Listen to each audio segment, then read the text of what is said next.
Hey guys, welcome to a new video. In today's video, we're going to look at a Leetcode problem, and the problem's name is account balance after rounded purchase. So this is a descriptive problem and a basic math problem. So let's read the description carefully so that we get a clear idea how to solve this question. So initially you have a bank account balance of $100. The balance is always going to be $100. So in the question, we're given an input called purchase amount representing the amount you will spend on a purchase in dollars. So this is the buying price. But there is a condition inside the store. The purchase amount is always rounded to the nearest multiple of 10. So basically you can imagine the scenario where the shopkeeper is not able to give you spare change. He only deals in multiples of 10. So for example, if you take the input as 9 here, initially you have 100. When 9 gets debited, you have 91. But in the store, he won't give you $91. He'll give you $90 because he rounds off this 9 to the nearest multiple of 10. Nearest multiple of 9 is 10. So that overall value of that purchase is 10. So 100 minus 10 is 9. So 90 will be your final balance. So our task is to return an integer denoting your account balance after making the purchase according to this multiple of 10 rule. So I urge you to stop the video, take a pen and paper and calculate multiple scenarios of multiples of 10.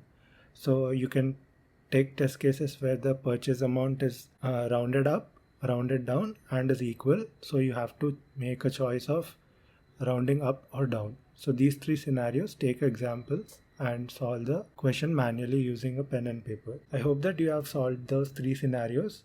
Now let's take a look at the code and do those three scenarios. So let's start with the first input. Purchase amount is equal to 9. So let's calculate the remainder according to the purchase because you have to base it on multiples of 10. So 9 modulus 10 is equal to 9. So we use this remainder to calculate the balance. 10 minus remainder is 9. So balance is 1. Now using if statements, you have to calculate the scenarios I mentioned. If remainder is less than 5, here remainder is 9. So remainder is not less than 5. So else block will be executed. So in the else block, this will be executed. So purchase amount is 9, balance is 1 is equal to 10. So purchase amount will be updated to 10.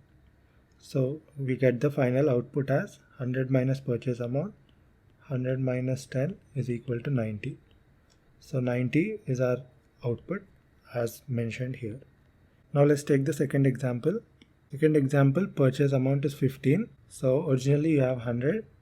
So 15 is between rounding up and down, because it can be rounded to either 10 or 20. So according to the question, we have to select the largest multiple.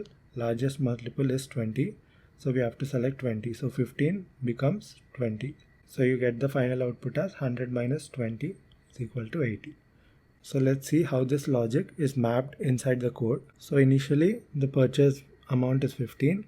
Remainder is 15 modulus 10 is equal to 5.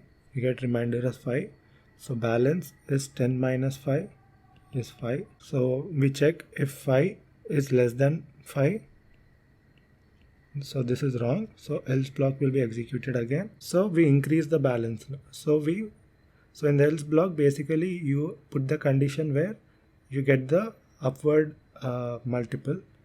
So purchase amount is 15 plus balance is 5 is equal to 20. So you update the purchase amount with 20 and now you calculate 100 minus purchase amount, which is 20, which is equal to 80. So 80 will be your final output. So I hope you got this question. The time complexity of this approach is O of 1 because we're not using any for loop to iterate, and the space complexity is also O of 1 because we're not using any external data structure to solve this question. That's it guys. Thank you for watching and I'll see you in the next video.